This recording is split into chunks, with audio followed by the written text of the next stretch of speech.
Kita akan melanjutkan hari ini pasal 1. Masih di pasal 1 dari surat Roma, kita masuk bagian yang kedua. Nah, jadi saudara di bagian ini, di bagian kedua kita sudah belajar di minggu lalu, ayat 1 sampai 7 itu berisi salam pembuka dari Rasul Paulus kepada jemaat di Roma. Dan dari situ kita sudah belajar 4 hal tentang Injil. Substansinya adalah Kristus, naturnya adalah berita dari Allah untuk manusia, responsnya mempercayai dan mentaati, dan berkatnya di dalam Injil itu memiliki status yang baru di hadapan Allah. Nah, di bagian yang kedua ini, Paulus menyatakan ungkapan syukurnya atas iman dari orang Kristen di Roma. Dan Paulus juga menyampaikan doanya bagi mereka serta keinginannya untuk mengunjungi mereka. Kita tahu bahwa gereja di Roma ini bukanlah gereja yang dirintis oleh Rasul Paulus. Dia juga belum pernah mengunjungi mereka karena dia mesti sibuk dalam perjalanan misi di bagian timur. Namun saudara, walaupun di gereja di Roma ini bukan dirintis Paulus, Paulus mengatakan dia sangat rindu untuk bisa segera mengunjungi mereka. Nah, inilah isi dari bagian kedua dari pasal 1 ini, yaitu ayat 8 sampai 15. Dan dari ucapan syukur, doa, dan kerinduan Paulus ini kita akan belajar bagaimana seharusnya sikap seorang pemberita Injil dalam melakukan pelayanan penginjilannya. Dan tentu kita sadar di sini semua kita adalah orang-orang yang telah diberikan tugas, telah percaya pada Injil, dan kita diberikan tugas untuk bukan hanya percaya pada Kristus, tapi berbagian dalam tugas pemberitaan Injil ini. Nah, seperti apa sebenarnya tugas pemberitaan Injil itu, saudara? Ini akan kita pelajari dari teks kita hari ini. Karena itu mari kita buka Alkitab kita dari surat Roma, Roma pasal 1 ayat 8 sampai 15. Roma 1 ayat 8 sampai 15 saya akan bacakan bagi Bapak Ibu Saudara sekalian.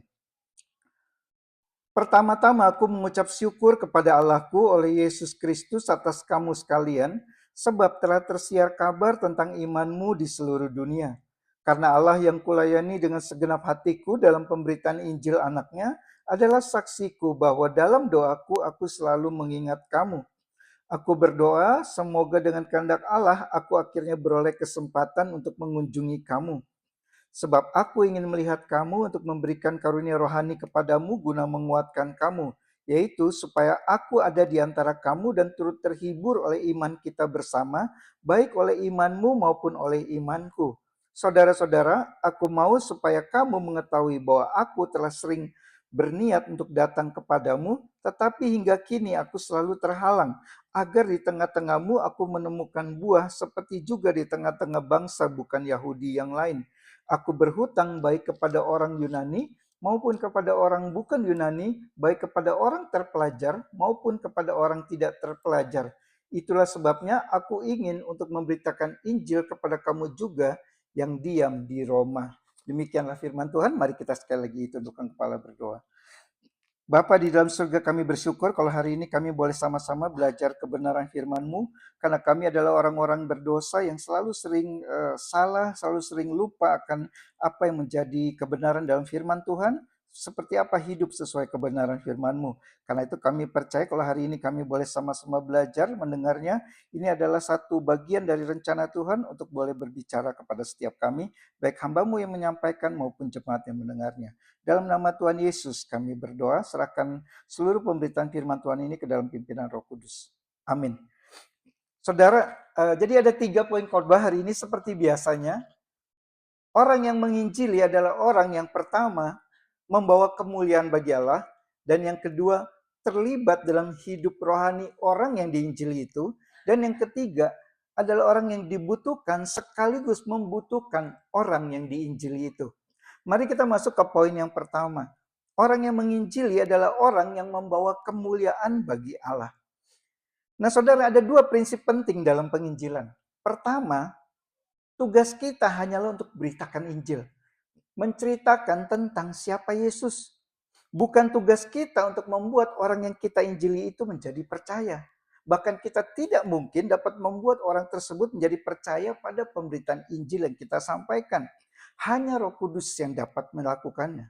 Prinsip kedua, saudara, jika orang yang kita injili itu menjadi percaya, maka tugas kita adalah beritahukan kepada orang itu bahwa bukan karena diri kita maka ia menjadi percaya kepada Kristus, bukan juga karena dirinya yang baik maka ia dapat menjadi percaya. Kita harus dengan jelas menyatakan bahwa iman yang timbul dalam diri orang itu adalah karena anugerah Allah semata. Iman itu berasal dari Allah, bukan dari kita, bukan juga dari dalam diri orang yang percaya itu. Dan inilah yang dikatakan Paulus di ayat 1. Mari kita baca lagi di ayat yang 1 tadi, saudara. Dikatakan di ayat 1 itu demikian. Pertama-tama aku mengucap syukur kepada Allahku oleh Yesus Kristus atas kamu sekalian, sebab telah tersiar kabar tentang imanmu di seluruh dunia. Perhatikan kalimatnya, kalimatnya saudara. Paulus tidak mengucap syukur karena iman mereka. Paulus juga tidak memuji iman mereka. Paulus tidak katakan kamu luar biasa sampai kamu bisa menjadi percaya. Tetapi Paulus katakan, aku mengucap syukur kepada Allahku oleh Yesus Kristus. Artinya saudara, sejak awal Paulus sudah menegaskan melalui kalimatnya itu, bukan karena kamu baik maka kamu bisa memiliki iman pada Kristus. Bukan karena saya hebat maka kamu bisa menjadi percaya pada Injil. Tapi karena Allah lah yang menaruh iman itu di dalam hatimu. Paulus tidak mengambil kredit atau pujian bagi dirinya. Paulus juga tidak memberikan pujian pada orang yang menjadi percaya pada pemberitaan Injil itu. Pujian dan kredit hanya patut diberikan pada Allah. Iman berasal dari Allah. Allah adalah sumber inisiator dari iman dalam diri orang percaya. Karena itu Paulus katakan dengan tegas dalam ucapan syukurnya, aku mengucap syukur kepada Allahku oleh Yesus Kristus atas kamu sekalian. Paulus ingin mereka juga menyadari dari ucapan syukurnya itu bahwa iman mereka tersebut berasal dari Allah. Tentu saudara, reputasi yang baik dari iman orang Kristen di Roma itu membuat Paulus senang waktu mendengarnya. Namun Paulus tahu pujian tidak boleh ditujukan pada orang yang menjadi percaya itu maupun kepada orang yang memberitakan Injil pada mereka. Pujian hanya layak diberikan kepada Allah, inisiator dari iman itu. Karena itu saudara, orang yang menginjili harus menjadi orang yang hanya satu tujuannya, membawa kemuliaan bagi Allah. Nah saudara, kesadaran ini harus terus kita tanamkan dalam diri kita. Bukankah kita sering terjebak dalam dua kesalahan ini, saudara? Kita merasa waktu kita melakukan pelayanan penginjilan, hasilnya tergantung pada diri kita. Sering saya mendengar orang Kristen berkata, saya harus memenangkan jiwa-jiwa yang terhilang itu. Jelas ada yang salah, saudara, dalam kalimat tersebut. Siapakah kita sehingga kita berpikir mampu memenangkan jiwa-jiwa bagi Tuhan? Bahkan satu jiwa pun tidak mungkin dapat kita menangkan. Hanya Roh Kudus yang dapat memenangkan jiwa bagi Kristus. Jadi harusnya kita berkata, bukan saya harus memenangkan jiwa-jiwa itu, tapi saya harus mengabarkan Injil kepada orang-orang itu. Jangan ganti tugas mengabarkan Injil menjadi tugas memenangkan jiwa. Sebuah tugas yang tidak pernah Allah perintahkan untuk kita lakukan. Dan kesalahan kedua, saudara, sering saya dengar ketika orang kita Injili itu menjadi percaya dan bertobat, menjadi orang Kristen, sadar atau tidak sadar, sengaja atau tidak sengaja, kita berkata, saya telah berhasil membawa jiwa bagi Tuhan. Saya telah membawa puluhan, ratusan, bahkan ribuan jiwa bagi Tuhan. Saudara, inilah kebenarannya. Sehebat apapun metode dan strategi penginjilan kita, serajin dan segiat apapun juga kegiatan penginjilan kita, tidak akan dapat membawa satu jiwa pun kepada Kristus. Hanya Roh Kudus yang dapat melakukannya. Iman kepada Kristus timbul dari karya Roh Kudus yang bekerja dalam hati orang yang mendengarkan Injil itu. Karena itu saudara, mari kita bergiat dalam pekerjaan misi pemberitaan Injil, karena itulah amanat agung yang Kristus sendiri berikan kepada kita semua orang percaya, baik secara pribadi maupun komunal melalui gereja. Mari melakukannya dengan sungguh-sungguh dan penuh tanggung jawab, dan biarlah Roh Kudus yang akan bekerja lewat pemberitaan Injil tersebut. Dan waktu buah itu terlihat, ingatlah, itu adalah sepenuhnya karya Allah dan untuk kemuliaan Allah semata. Nah saudara, Paulus bersuka cita dan memuji Allah atas iman orang-orang percaya di Roma itu. Namun saudara, tidak berhenti hanya memberikan pujian kepada Allah, Paulus juga mendukung penuh iman orang yang telah percaya itu. Seperti apa dukungan Paulus itu? Kita masuk ke poin yang kedua. Orang yang menginjili adalah orang yang terlibat dalam hidup rohani orang yang diinjili itu. Nah saudara, sebelum membahas hal ini saya harus disclaimer dulu. Poin saya ini sama sekali tidak bermaksud untuk menyerang atau mengkritik metode penginjilan yang dilakukan oleh gereja-gereja secara massal dengan satu kali datang kemudian pergi lewat KKR penginjilan di satu kota, satu desa, satu wilayah tertentu, atau satu sekolah atau satu institusi tertentu. Itu menurut saya adalah hal yang baik dan tetap perlu dilakukan oleh gereja. Nah, dalam poin ini yang saya maksudkan adalah penginjilan dalam konteks yang dilakukan oleh pribadi-pribadi maupun satu gereja lokal kepada jemaatnya atau kepada orang-orang yang datang beribadah di gereja itu. Dan dalam konteks ini, saudara, melakukan sebuah pelayanan penginjilan berarti bukan hanya bercerita tentang apa itu Injil, siapa Yesus itu, tapi melakukan yang lebih dari itu. Dan dalam konteks ini, seorang yang menginjili berarti melibatkan dirinya secara aktif dalam hidup orang yang sedang dia injili itu. Inilah yang dilakukan Paulus kepada jemaat di Roma. Mari kita lihat lagi ayat 9 sampai 11. Di ayat 9 sampai 11 dikatakan Paulus demikian. Karena Allah yang kulayani dengan segenap hatiku dalam pemberitaan Injil anaknya adalah saksiku bahwa dalam doaku aku selalu mengingat kamu. Aku berdoa semoga dengan kehendak Allah aku akhirnya beroleh kesempatan untuk mengunjungi kamu. Sebab aku ingin melihat kamu untuk memberikan karunia rohani kepadamu guna menguatkan kamu. Jadi saudara, kalau kita perhatikan di sini ada 3 bentuk keterlibatan aktif Paulus kepada jemaat di Roma dalam 3 ayat ini. Yang pertama, Paulus mendoakan mereka. Paulus adalah seorang rasul yang bekerja sangat keras bagi pemberitaan Injil. Paulus juga tahu dengan pasti bahwa hanya Allah lah yang dapat membuat hati orang yang dia injili itu menjadi percaya kepada Kristus. Namun semua kebenaran ini tidak membuat Paulus meremehkan pentingnya berdoa dalam melakukan tugas penginjilan. Dikatakan tadi dalam doaku, aku selalu mengingat kamu. Dalam Alkitab versi bahasa Inggris dikatakan without ceasing, artinya tanpa berhenti aku mendoakan kamu. Bahkan Paulus menegaskan keseriusannya dan ketulusannya dalam mendoakan mereka itu sampai ia mengatakan, Tuhan adalah saksiku. Dengan tulus dan tanpa henti, Paulus mendoakan orang-orang Kristen di Roma. Artinya, saudara, Paulus tahu bahwa orang-orang itu bukan hanya butuh untuk mendengar kabar baik Injil, tapi juga butuh dukungan doanya.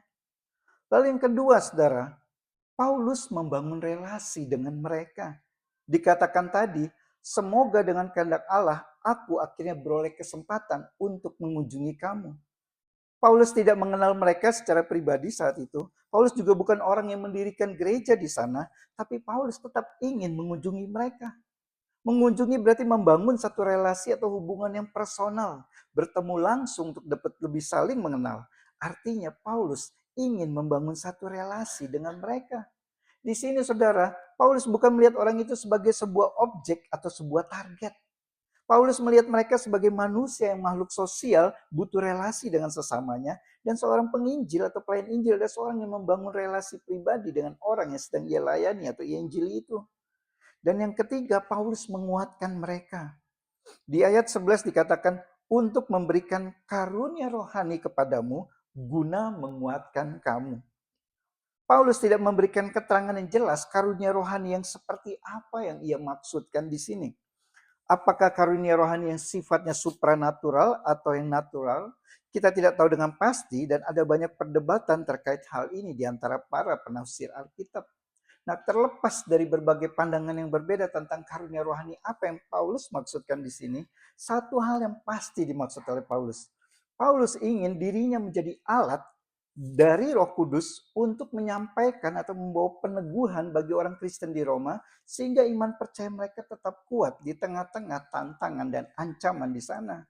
Ini bisa mengacu kepada karunia rohani dalam bentuk pengajaran, seperti misalnya Paulus membagikan pengertian dan hikmatnya tentang Injil pada mereka, sehingga mereka semakin mengerti dan dikuatkan dalam Injil, ataupun karunia rohani lain yang memang dibutuhkan orang Kristen di Roma sesuai konteks pergumulan iman mereka.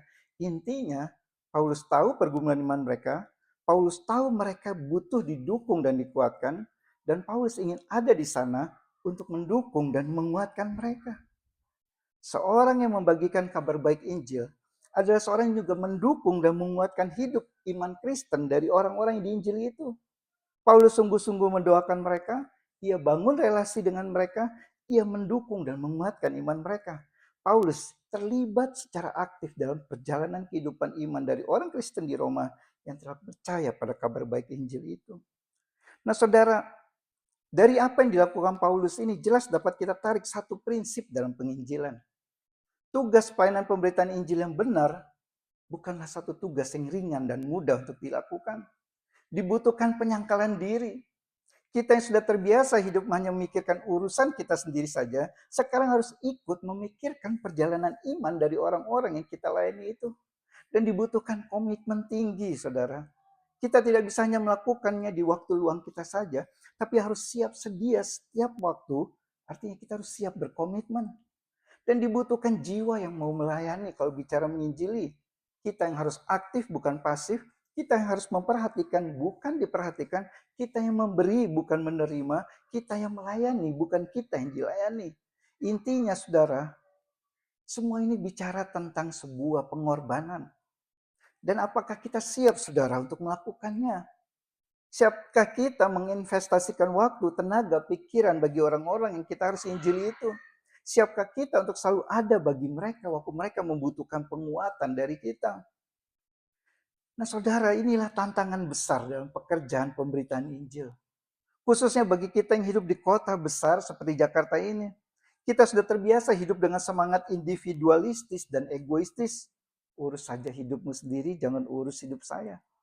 Kita juga merasa sudah begitu banyak tuntutan, tekanan, masalah dalam pekerjaan, karir, usaha, hidup berkeluarga yang sangat kompleks di kota besar Jakarta ini. Hidup saya saja sudah banyak masalah. Bagaimana mungkin ikut memikirkan masalah orang lain?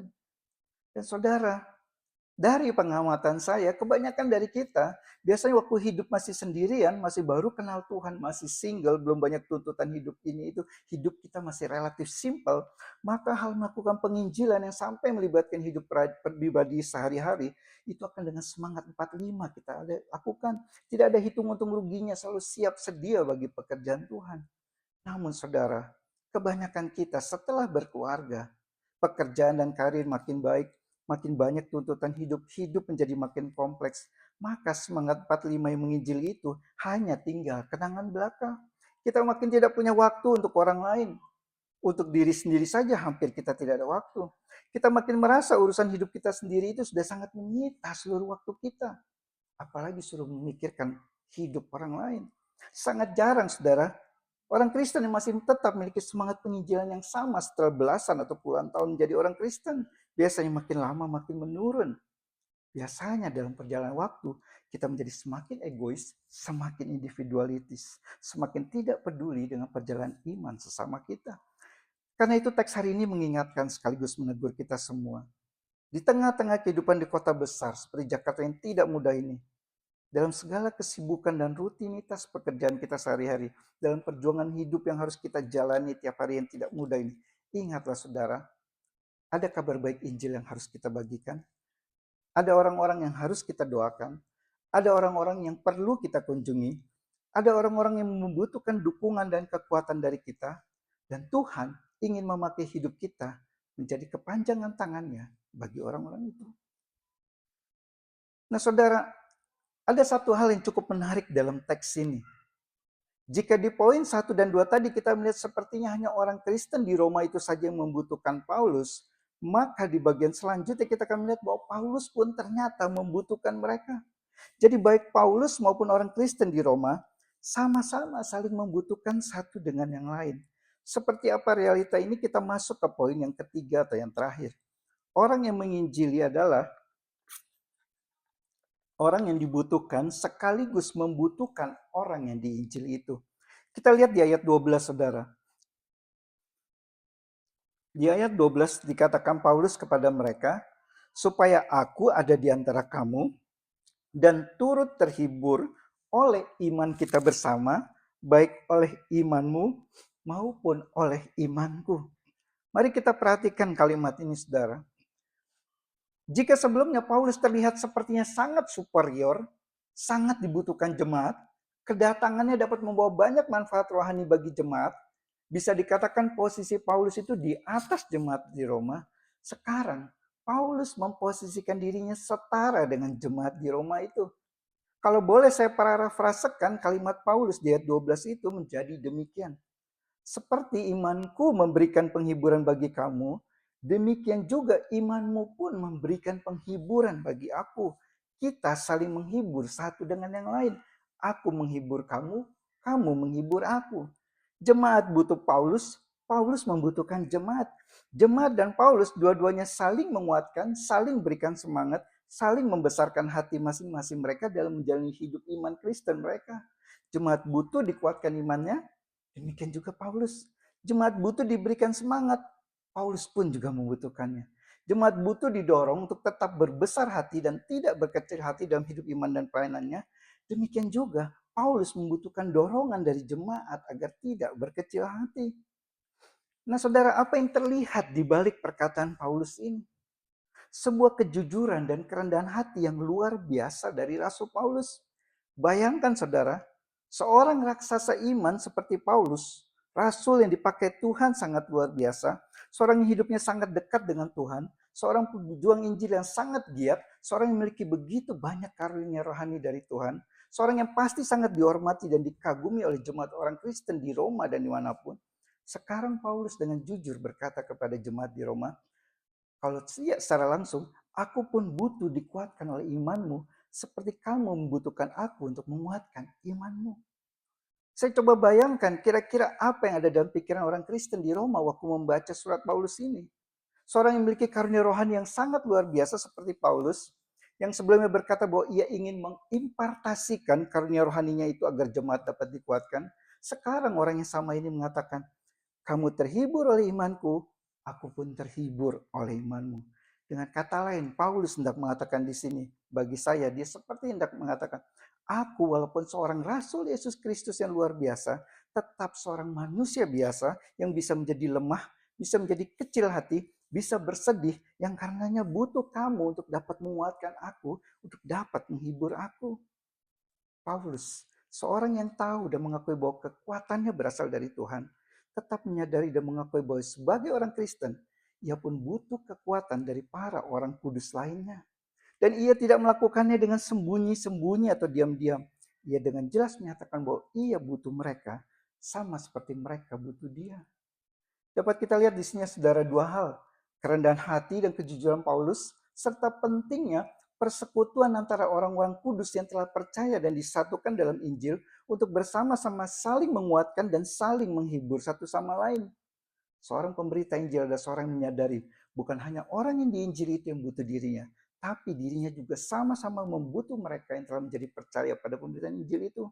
Seorang pemberita Injil adalah seorang menyadari kerentanannya, kerapuhannya, dan menyatakan kebutuhannya untuk mendapatkan kekuatan dari persekutuan dengan sesama orang percaya lainnya. Nah saudara, kebenaran ini berbicara kepada setiap kita. Khususnya kita yang sudah memiliki status rohani tertentu sebagai pemimpin rohani.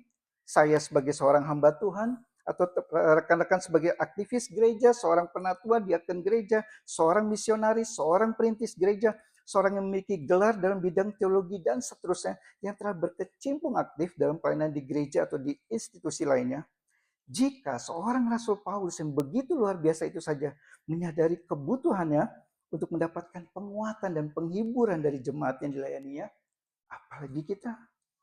Dan jika seorang Rasul Paulus yang namanya begitu besar itu saja mau dengan terus terang menyatakan kebutuhannya untuk dikuatkan oleh iman jemaat yang dilayaninya, siapakah kita yang bisa merasa terlalu tinggi untuk mengakui bahwa kita butuh dikuatkan oleh orang-orang yang kita layani itu? Karena itu saudara,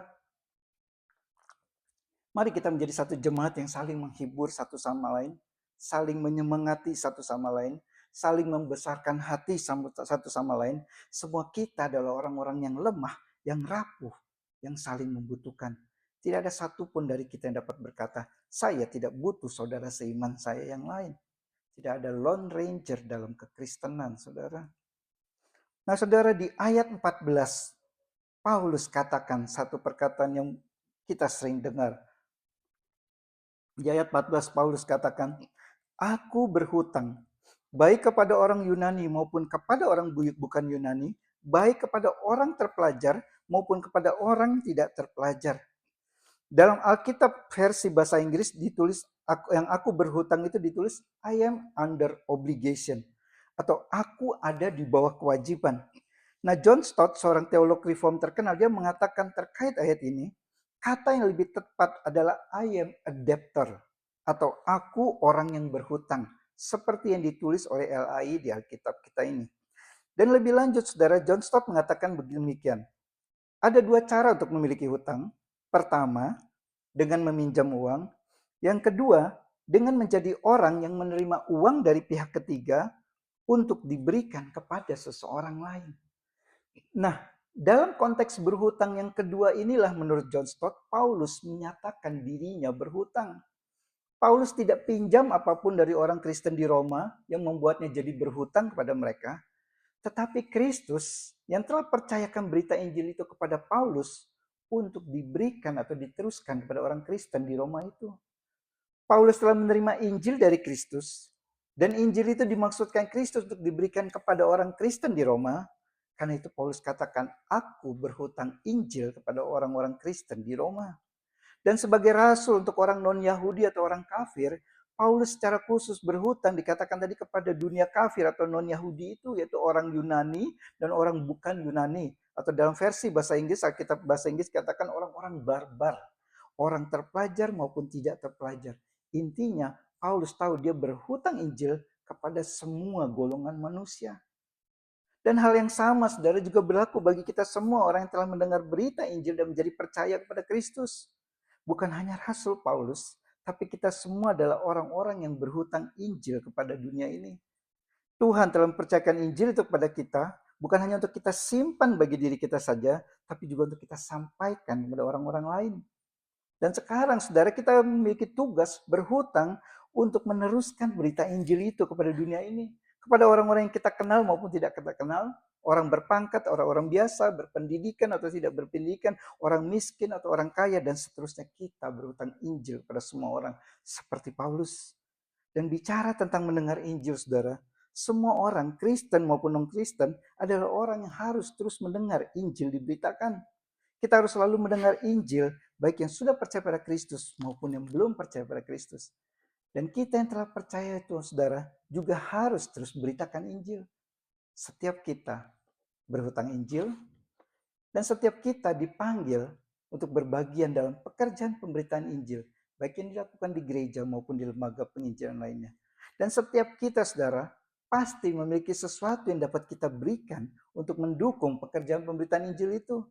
Ada sebagian yang dipanggil menjadi pemberita Injil, tidak semua dipanggil untuk menjadi seorang penginjil, tapi semuanya orang Kristen dipanggil untuk mendukung pemberitaan Injil itu dengan tenaganya, waktunya, pikirannya, keahliannya, hartanya, dan uangnya. Tidak ada satu orang pun yang tidak dapat memberikan hak apapun. Setiap orang pasti memiliki sesuatu yang dapat ia berikan bagi kemajuan pekerjaan pemberitaan Injil. Hanya beda bagian, hanya beda porsi. Artinya, saudara, bicara tentang pekerjaan pemberitaan Injil, hanya ada dua macam orang. Bukan orang yang bisa beri atau orang yang tidak bisa beri. Tapi hanya dua macam. Orang yang mau taat atau yang tidak taat. Karena itu pertanyaannya sekarang, saudara. Apa yang saudara sudah berikan bagi misi pekerja pemberitaan Injil yang dipercayakan Kristus kepada saudara? Apakah saudara sudah mentaati panggilan Kristus itu untuk memberitakan Injil ini? Kiranya Roh Kudus menolong kita semua untuk dapat menunaikan tugas dan amanat agung yang Tuhan berikan kepada setiap kita ini. Amin. Mari kita berdoa. Kami sekali lagi datang kepadamu ya Tuhan. Kami orang-orang yang telah mendengar berita Injil telah menjadi percaya kepada Kristus. Kami bersyukur kalau kami memiliki iman kepada Kristus itu bukan karena diri kami, itu juga bukan karena orang yang menginjili kami, tapi karena Allah sendiri yang menganugerahkan iman itu di dalam diri kami. Karena itu kami sangat bersyukur, berterima kasih untuk iman yang Kau telah berikan ini. Dan kami berdoa kiranya Tuhan kami mengerjakan dengan sungguh-sungguh iman yang telah Kau berikan ini, keselamatan yang Kau berikan, secara khusus dalam menjalankan amanat agung yang Tuhan Yesus Kristus perintahkan pada kami setiap muridnya untuk memberitakan Injil kepada dunia ini. Biarlah Roh Kudus menolong setiap kami, berikan hikmat bijaksana, berikan keberanian, berikan momen yang tepat sehingga kami bisa menjadi orang-orang Kristen yang juga mengabarkan Injil kepada orang-orang yang kami kenal. Karena kami sadar kami berhutang Injil kepada mereka semua. Dalam nama Tuhan Yesus kami berdoa dan bersyukur untuk firman Tuhan ini. Amin.